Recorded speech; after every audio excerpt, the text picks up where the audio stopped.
78,000తో ఉపేంద్ర రెడ్డి గారు మళ్ళీ గెలుస్తారు. నేనేమంటున్నా అంటే అందుకే నేను ఇంకొకటి కూడా మీకు ఇవ్వబోతా ఉన్నా. 2014, 18, 23 ఈ 3 ఎన్నికల్లో పాలేరు నియోజకవర్గంలో ఏ బూత్ లో మనకు మెజారిటీ వచ్చింది, ఏ బూత్ లో రాలేదు, అది కూడా మీకు ఇస్తా.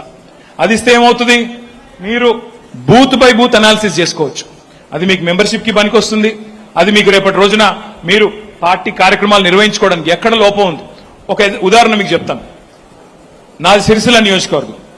సిరిసిల్లలో ఇంకా పేరు చెప్తే బాగోదు కానీ ఒక బూత్ లో మనకు కన్సిస్టెంట్ గా అంటే వరుసగా నెగిటివ్ వస్తా ఉంది, వరుసగా మైనస్ వస్తున్నది. ఏమైంది ఇక్కడ అని చెప్పి నేను కూర్చున్నా మా వాళ్ళతో. ఏమైంది ఇక్కడ అని అడిగిన. నీ బూత్ లో ఎందుకు మనకు మెజారిటీ రావట్లేదు, ఏంది కారణం, ఏంది, నేను తప్పు చేశానా, నా మీద ఏమైనా కోపం ఉందా, లేదా మనం పని చేయలేదా ఏంటి అంటే, లేదు సార్ అక్కడ అవతల పార్టీకి ఒక గట్టి నాయకుడు ఉన్నాడు సార్, ఆ గట్టి నాయకుడు ఉన్నాడు కాబట్టి ఆ గట్టి నాయకుడు ఎంబడ వాళ్ళందరూ ఉన్నారు, అందుకే మనకు రావట్లేదు అన్నారు. నేను ఆ గట్టి నాయకుడు ఇంటికి పోయినా, బతిలాడుకుని తెచ్చుకున్నా.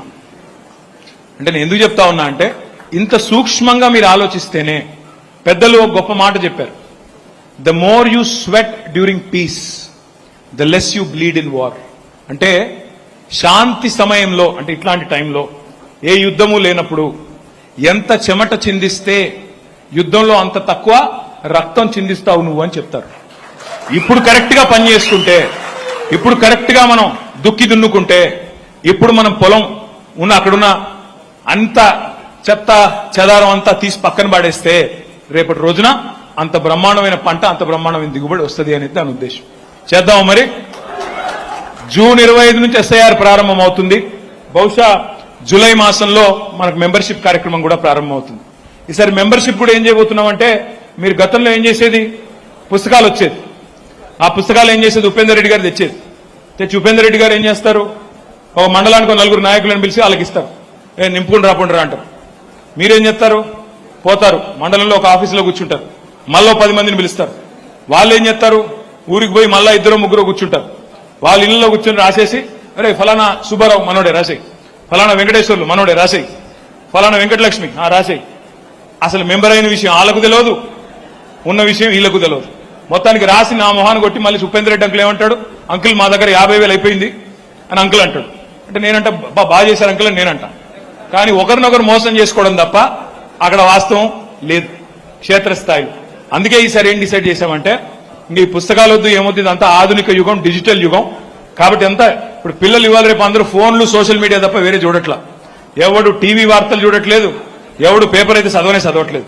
అందరూ ఇట్లా ఫోన్ పట్టుకుని ఇట్లా ఇట్లా ఇట్లా ఇట్లా అంతేనా, అదే పనిలో ఉన్నారు. అందుకే మనం కూడా ఇట్లా పట్టించుకోకపోతే మనం కూడా ఇట్లా అనేస్తారు. అందుకే మనం కూడా సోషల్ మీడియాలో ఉండాలి. మా అంకుల్ అయితే సోషల్ మీడియాలో లేరు, మీరు లేరు నాకు తెలుసు. నేను అందరినీ చూస్తా ఉంటా. ఉపేంద్ర రెడ్డి గారికి కూడా పరీక్ష, మరి మీకు ఆదర్శంగా ఆయన నిలబడాలా. ముందు ఉపేంద్ర రెడ్డి గారు సోషల్ మీడియాలో ఒక టీం పెట్టుకోవాలా, పెట్టుకొని టీంలు ఉన్నారు కానీ మరి వాళ్ళు పని చేయట్లేదే. లేదు ఊరికే బాబు, నేను ఊరికే అంటున్నా, మళ్ళీ వీళ్ళేం ట్రోలింగ్ చేస్తారో నాకు వీళ్ళతో పెద్ద భయం. నేను ఆయన ఏం అనలేదురా నాయన, ఉపేంద్ర రెడ్డి చాలా మంచోడని చెప్తున్నా, వీళ్ళు ఏం చెప్తారని. అయితే మళ్ళీ ఇదో బాధ వీళ్ళతోనా, మళ్ళీ సోషల్ మీడియా ఆడికే కట్ చేసి అది పెట్టేసి ఉపేంద్ర రెడ్డి గారిని అవమానించాడు, అహంకారంగా అడిగిగుడ్డ నన్ను చంపుతారు. మళ్ళీ నేను అనేది ఏమంటే, మీ అందరితో నా ప్రార్థన, ఇప్పుడు ఎట్లా తయారు చేశారు మా యాప్ అంటే మీకు ఒక్క నిమిషంలో చెప్తాం. మీకు ఉక్కబోస్తుంది, నాకు కూడా ఉక్కబోస్తుంది. ఒకటే నిమిషంలో చెప్పి ముగిస్తాం. ఏం చేశామంటే ఒక మంచి డిజిటల్ యాప్. ఎట్లా అయితే మీరు ఇప్పుడు ఇవాళ రేపు మీరు సినిమా టికెట్లు ఆర్డర్ చేసినా మీరు ఆ యాప్లోనే కొడుతున్నారు. తర్వాత మీరు ఆఖరి కూరగాయలు ఆర్డర్ చేసినా అందులోనే వస్తున్నాయి. మీరు అమెజాన్లో కొడితే ఆఖరికి చీరలు, బ్యాంగిల్స్ కూడా వస్తున్నాయి. కాబట్టి ఎట్లాంటి యాప్ తయారు చేశామంటే, మీరు ఏం చేయాల్సిన పనులు, ఇప్పుడు తిరుమలాయపాలెం మండలం ఉంది ఫర్ ఎగ్జాంపుల్, మన పిండిపోలు కదా, మధువల్లూరు పేరేంటి, పిండిపోలు, మధువల్లూరు పిండిపోలు ఉంది. ఆ పిండిపోల్లో ఉన్న మన కార్యకర్తలు ఎవరైతే ఉన్నారో ఇద్దరికి ట్రైనింగ్ ఇస్తాం, బూత్ కి 2 చొప్పున ట్రైనింగ్ ఇస్తాం, యాప్ ఎలా వాడాలి అని. ట్రైనింగ్ ఇచ్చిన తర్వాత వాళ్ళు ఏం లేదు చేయాల్సింది, ఆ పిండిపోలకు సంబంధించిన మొత్తం డేటా అందులో ఉంటుంది యాప్లో. ఆ పిండిపోల్లో 1000 ఓట్లు ఉన్నాయనుకోండి, 1000 ఓట్ల లిస్ట్ ఉంటుంది ఆ బూత్ పరిధిలో. మీరేం చేయాలా, ఆడ పోయిన తర్వాత తాత మధుసూదన్ అని కొడితే చాలు, ఆయన పేరు వస్తుంది. ఆయన కాబట్టి ఇంకో మధు 4 ఉంటే 4 పేరు వస్తుంది. అందులో ఏ మధు నువ్వు క్లిక్ చేయాలి. క్లిక్ చేస్తే వెంటనే ఆయన ఇన్ఫర్మేషన్ మొత్తం వచ్చేస్తుంది.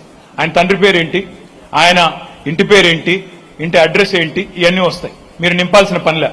తర్వాత మీరు నింపాల్సింది ఒకటే, ఆయన ఫోన్ నంబర్, కాదంటే ఆయన ఎడ్యుకేషనల్ క్వాలిఫికేషన్, ఆయన ఏం చదువుకున్నాడు, ఇంకేమైనా ఉంటే ఆయన కులం ఏంటి, ఇవన్నీ కొన్ని నింపాల్సి ఉంటుంది. ఈ 2-3 నింపిన తర్వాత ఫోన్ నెంబర్ ఎంటర్ చేస్తే ఓటీపీ పంపిస్తారు. ఎందుకంటే ఫోన్ నెంబర్ కరెక్ట్గా ఉందా లేదా చూసుకోవడానికి. ఓటీపీ రాగానే ఆ ఓటీపీ ఎంటర్ చేస్తే మెంబర్షిప్ అయిపోతుంది. ఫోటో కూడా తీసుకుంటున్నాం. ఫోటో వెంటనే అదే యాప్లో తీసుకోవాలి. తీసుకుంటే ఏమవుతుంది, రేపు గుర్తింపు కార్డులు మీ అందరికీ ఒక్కొక్కరికి గుర్తింపు కార్డులు, మంచి బ్రహ్మాండమైన గుర్తింపు కార్డు మీ జేబులో పెట్టుకునేటట్టు 2 ఏళ్ల తర్వాత అధికారంలోకి వచ్చిన తర్వాత మీరు ఏ ఆఫీస్కి వెళ్ళినా గుర్తింపు కార్డు చూపెడితే వెంటనే బ్రహ్మాండంగా అధికారులు గౌరవం ఇచ్చే విధంగా గుర్తింపు కార్డులు కూడా మీ ఉపేందర్ రెడ్డి గారి చేతుల మీదుగా నేనే వచ్చి అందజేస్తా. అందజేసిన తర్వాత లాస్ట్ ఒక బటన్ కూడా పెట్టాం. అందులో మీరు ఇల్లు తిరిగారా లేకపోతే ఒక చోట కూర్చొని చేస్తున్నారా అని తెలుసుకోవడానికి లాస్ట్ ఒక బటన్ పెట్టాం. ఆ బటన్ ఏంటి, అది నొక్కితే లొకేషన్ తెలిసిపోద్ది. అంటే పాలేరులో చేయకుండా హైదరాబాద్ లో కూర్చుని పోజులు కొడుతున్నాడా, లేకపోతే నిజంగా ఖమ్మంలో ఉన్నాడా, లేదంటే ఊళ్ళో ఉన్నాడా, ఊళ్ళో కూడా ఎక్కడున్నాడు కనిపెట్టడానికి లాటిట్యూడ్ లాంగిట్యూడ్ తో సహా పెట్టాం. సో దాంతో ఇంకెవ్వరు ఎక్కడా పోయేది లేదు, దొరికిపోతారు. కాబట్టి నేను మళ్ళా విజ్ఞప్తి చేస్తున్నా, ఓపికన్న వాళ్ళు, బుద్ధిమంతులు, అది కూడా చెప్తా, బుద్ధిమంతులు అందులో అది కూడా ఉంది, మర్చిపోయాను నేను. 10 రూపాయలు జనరల్ మెంబర్షిప్, 50 రూపాయలు మరి క్రియాశీల మెంబర్షిప్ అందులోనే కట్టొచ్చు. పేటీఎం ఉంది, గూగుల్ పే ఉంది, తర్వాత కనబడట్లేదా, ఒక్క నిమిషం పైనే ఉన్నా కదరా, కనబడిపోవడానికి ఉంది. అయితే 10 రూపాయలు 50 రూపాయలు మీరు అందులోనే కట్టొచ్చు. అందులో పేపాల్, పేటీఎం, గూగుల్ పే అవన్నీ ఉన్నాయి. కాబట్టి వెంటనే అందులోంచి కట్టేయచ్చు, లేదంటే క్యాష్ అయినా కట్టొచ్చు. కాబట్టి ఏ ఇబ్బంది లేకుండా ఈ కార్యక్రమం కూడా జూలై మాసంతో స్టార్ట్ అవుతుంది. ఆ మెంబర్షిప్ కార్యక్రమం కూడా దిగ్విజయంగా పాలేరులో చేయాలి. మళ్ళీ చెప్తా ఉన్నా, 291 బూత్లలో ఏ బూత్ కా బూత్ లో మీరు నాయకులు కార్యకర్తలు మీరు కథానాయకులు అయితేనే మనం గెలిచేది. లేకపోతే మళ్ళీ ఎక్కడ కూర్చున్న వాళ్ళు అక్కడే కూర్చుని తువ్వాలు వేసుకుని అంతా బానే ఉంది, అంతా బానే జరుగుతుందిలే, ఏం కాదులే, ప్రజలు కోపంగా ఉన్నారు కాంగ్రెస్ మీద, మనకే ఓటేస్తారులే, అట్లా కాదు. పటిష్టమైన కమిటీల నిర్మాణం, ఆ తర్వాత సంస్థాగత శిక్షణ కార్యక్రమాలు ఖమ్మం జిల్లా పార్టీ ఆఫీసులో మనం చేసుకున్నట్టయితే అందరికీ అన్ని విషయాల్లో అవగాహన వస్తే అప్పుడే మనం కరెక్ట్ గా ప్రజల దగ్గరికి సమాచారం తీసుకెళ్లేదానికి అవకాశం ఉంటుంది. అందుకే ఎస్ఐఆర్ కార్యక్రమాన్ని దయచేసి సీరియస్ గా తీసుకోండి. మరి ఈ దండుపాలెం బ్యాచ్ ను తరమాలి అంటే, ఈ దుర్మార్గుల నుంచి తెలంగాణను విముక్తం చేయాలి అంటే మీరే కథానాయకులు కావాలి, మీరే విరుచుకొని పడాలి, మీరే రేపటి రోజున గులాబీ జెండా ఎగిరేయాలని చెప్పి మనస్ఫూర్తిగా కోరుతూ, నేను ఉపేందర్ రెడ్డి గారికి చెప్పాను, నేను ఇక్కడే నించుంటాను, ఎక్కడికి పోను. మీరు ఎంతసేపు ఉండమంటే అంతసేపు ఉంటాను, ఎన్ని ఫోటోలు దిగమంటే అన్ని దిగుతాను. కానీ దయచేసి అందరూ ఒకసారి వస్తే నేను తట్టుకోలేను, మీరు తట్టుకోలేరు. ముందు లేడీస్ రానివ్వండి, ఆ తర్వాత ఒకరి తర్వాత ఒకరు రండి. మంచిగా డీసెంట్ గా ఒకవైపు నుంచి పోయేటట్టు ఏర్పాటు చేసుకుందాం. జై తెలంగాణ. అందరికి ఒక్క నిమిషం దీంట్లో 2 విషయాలు. బిఎల్ఏలది బాధ్యత అనేది కరెక్ట్, కానీ దాంతో పాటు ఆ ఊళ్ళో